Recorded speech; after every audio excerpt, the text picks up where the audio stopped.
নমস্কাৰ ছাত্ৰ ছাত্ৰীসকল ই কক্সালে স্বাগতম জনাই মই জ্যোতি দাসে আৰম্ভ কৰিব ওলাইছো আজিৰ ভিডিঅ' আজি আমি পঢ়িব ওলাইছো সপ্তম শ্ৰেণীৰ সমাজ বিচিত্ৰাৰ প্ৰথমটি পাঠ পৃথিৱীৰ অন্তৰ্ভাগ আৰু ভূপৃষ্ঠৰ পৰিৱৰ্তন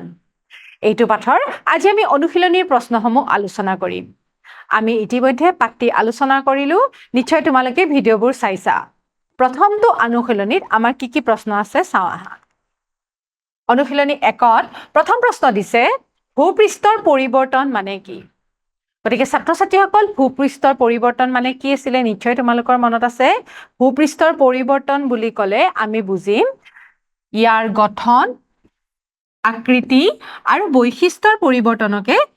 ভূপৃষ্ঠৰ পৰিৱৰ্তন বুলি কোৱা হয় গতিকে উত্তৰটো আমি এইদৰে লিখিব পাৰো ভূপৃষ্ঠৰ পৰিৱৰ্তন বুলি ক'লে ইয়াৰ গঠন আকৃতি আৰু বৈশিষ্ট্যৰ পৰিৱৰ্তনকে বুজা যায়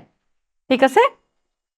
খ নম্বৰ প্ৰশ্নটো দিছে ভূপৃষ্ঠৰ পৰিৱৰ্তনৰ কাৰক কেইটা কি গতিকে কেইটা কাৰক আছিল নিশ্চয় তোমালোকৰ মনত আছে কাৰক কেইটা আছিলে বাহ্যিক কাৰক আৰু আভ্যন্তৰীণ কাৰক গতিকে ছাত্ৰ ছাত্ৰীসকল ভূপৃষ্ঠৰ পৰিৱৰ্তনৰ প্ৰধান কাৰক দুটা হ'ল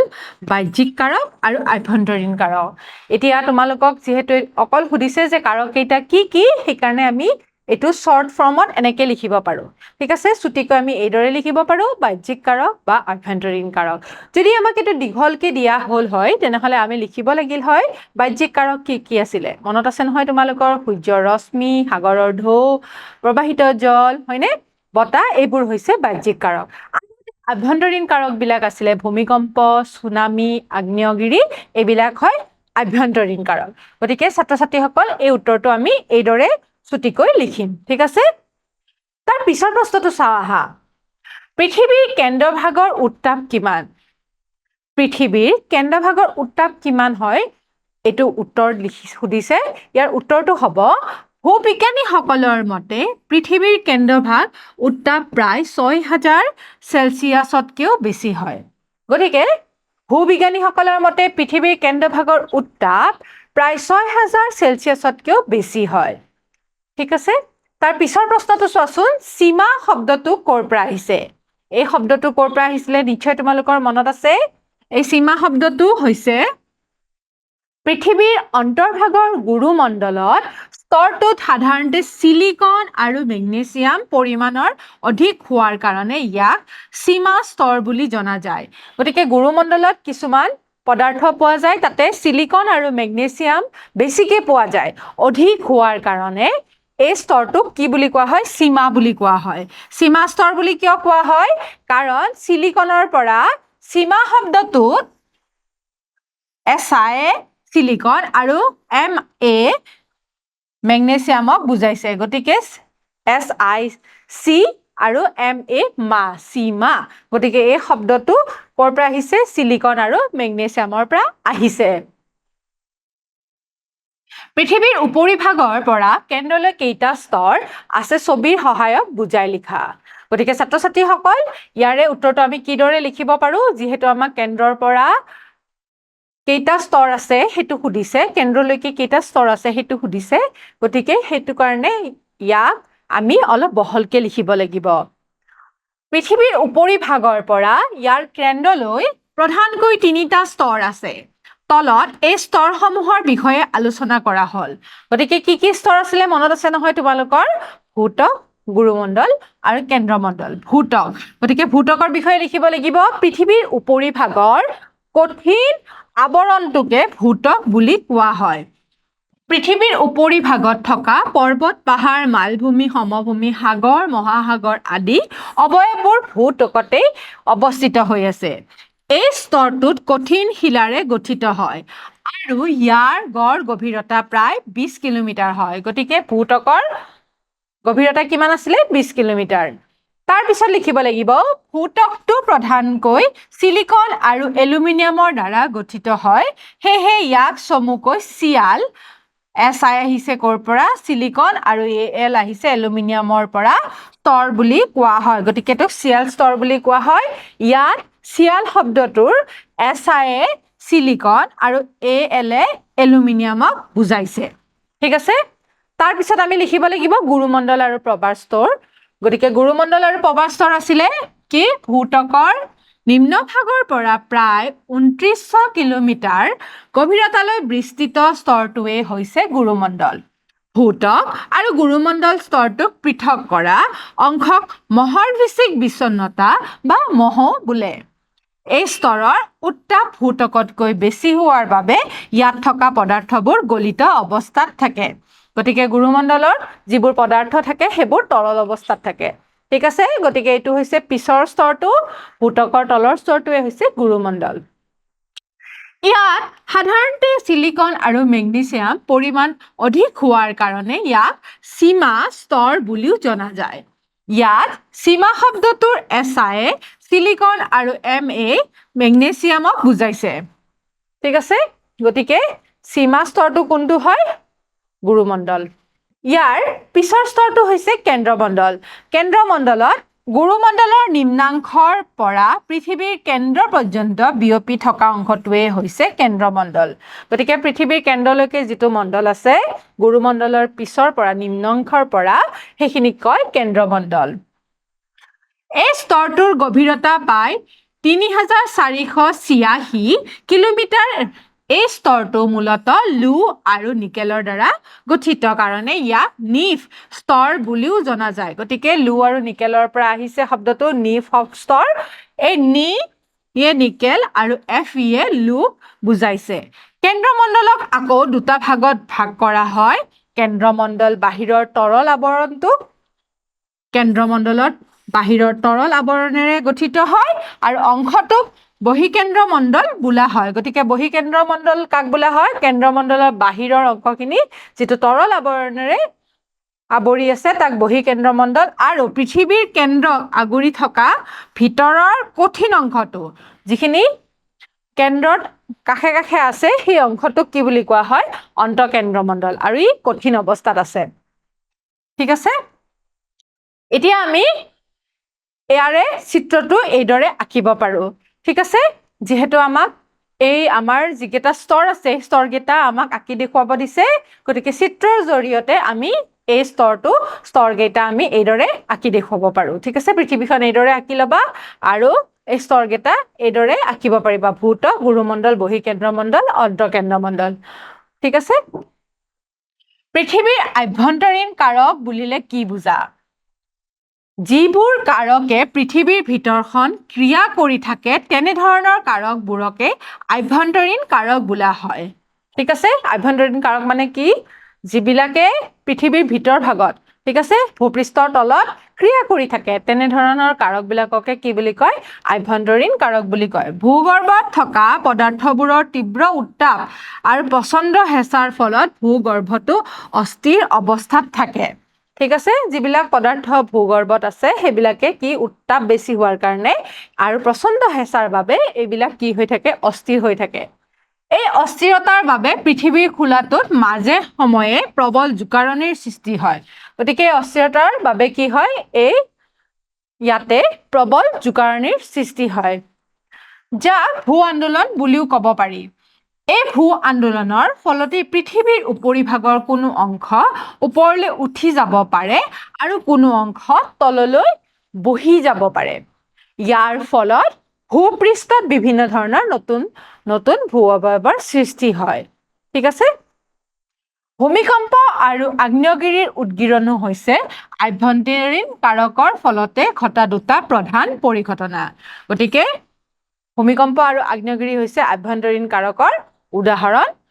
আভ্যন্তৰীণ কাৰকৰ পৰিঘটনা হৈছে ভূমিকম্প আৰু আগ্নেয়গিৰি। ঠিক আছে, ভূমিকম্প কি? ভূমিকম্পৰ কেন্দ্ৰ আৰু উপকেন্দ্ৰ কাক বোলে? ইয়াৰ পিছৰ প্ৰশ্নটো আমি এইদৰে লিখিব পাৰোঁ: আমাৰ পৃথিৱীৰ খোলাটো আৰু ভূত্বকটো কেইবাখনো ডাঙৰ আৰু সৰু ফলকত বিভক্ত হয়। এই ফলকবোৰ লৰচৰ কৰিলে পৃথিৱীৰ উপৰিভাগ কঁপি উঠে। পৃথিৱীৰ উপৰিভাগৰ এই আকস্মিক কম্পনী বা জোকাৰণিয়ে হৈছে ভূমিকম্প। ঠিক আছে, ভূমিকম্পৰ কেন্দ্ৰ বুলি ক'লে আমি বুজিম ভূত্বকৰ যি ঠাইত ভূমিকম্পটোৰ আৰম্ভণি হয়, য'ত ভূমিকম্পটো আৰম্ভণি হয় মানে ভূগৰ্ভৰ তলত, হয়নে নহয়? ভূগৰ্ভত এই ভূমিকম্পটোৰ আৰম্ভণি হয়, সেই ঠাইক কি বুলি কোৱা হয়? ভূমিকম্পটোৰ কেন্দ্ৰ বুলি কোৱা হয়। ঠিক সেইদৰে ভূমিকম্পৰ উপকেন্দ্ৰ বুলি ক'লে আমি বুজিম ভূমিকম্পৰ কেন্দ্ৰটোৰ ঠিক ওপৰতে থকা ভূপৃষ্ঠৰ ঠাইখনিক ভূমিকম্পটোৰ উপকেন্দ্ৰ বুলি বা অভিকেন্দ্ৰ বুলি কোৱা হয় ঠিক আছে ভূমিকম্পৰ কেন্দ্ৰটোৰ ঠিক ওপৰতে থকা ভূপৃষ্ঠৰ যিখিনি ঠাই হয় সেই ঠাইখিনি কি বুলি কোৱা হয় উপকেন্দ্ৰ বা অভিকেন্দ্ৰ বুলি কোৱা হয় ঠিক আছে 5 নম্বৰ প্ৰশ্নটো চোৱাচোন আগ্নেয়গিৰিৰ উদগীৰণ বুলিলে কি বুজা ভূ আন্দোলনৰ ফলত কেতিয়াবা ভূতকত থকা ফাকেদি ভূগৰ্ভৰ পৰা উত্তপ্ত গলিত পদাৰ্থসমূহ যেনে ধোঁৱা ছাই বাষ্প আদি প্ৰবল বেগেৰে বাহিৰলৈ ওলাই আহে আৰু এই বাহিৰলৈ ওলাই অহা পৰিঘটনাটোকে কি বুলি কয় আগ্নেয়গিৰিৰ উদগীৰণ বুলি কয় গতিকে মেগমা বা তৰল পদাৰ্থসমূহ এই ফাকেদি বা এই ফুটাদি ওলাই আহে যেতিয়া ভূ আন্দোলন হৈ থাকে ঠিক আছে ভূ আন্দোলনৰ ফলত ভূতকত থকা ফাকেদি ভূগৰ্ভৰ পৰা এই উত্তপ্ত পদাৰ্থবিলাক ওলাই আহে সেইখিনিকে কওঁ আমি আগ্নেয়গিৰিৰ উদগীৰণ 2 নম্বৰ অনুশীলনীত আমাৰ প্ৰথম প্ৰশ্নটো দিছে বাহ্যিক শক্তিৰ দুটা উদাহৰণ দিয়া গতিকে বাহ্যিক শক্তিৰ কেইবাটা উদাহৰণ আছিলে মনত আছে নহয় তোমালোকৰ বাহ্যিক শক্তিৰ কেইবাটাও কাৰক কি আছিলে বাৰু সূৰ্যৰ ৰশ্মি সাগৰৰ ঢৌ হিমবাহ বতাহ নদীৰ কাৰ্য এইবিলাক হৈছে বাহ্যিক শক্তিৰ দুটা উদাহৰণ গতিকে তোমালোকে ভাল পোৱা যিকেইটা কাৰক আছে সেইকেইটা লিখিব পাৰা মই ইয়াতে হিমবাহ আৰু বতাহ লিখিছো ঠিক আছে ক্ষয় কাৰ্য কেই প্ৰকাৰৰ আৰু কি ক্ষয় কাৰ্য মানে কিদৰে ক্ষয় হ'ব পাৰে ঠিক আছে কিদৰে হ'ব পাৰে দুই ধৰণৰ আছিলে বিচূৰ্ণী ভৱন আৰু ক্ষয়ী ভৱন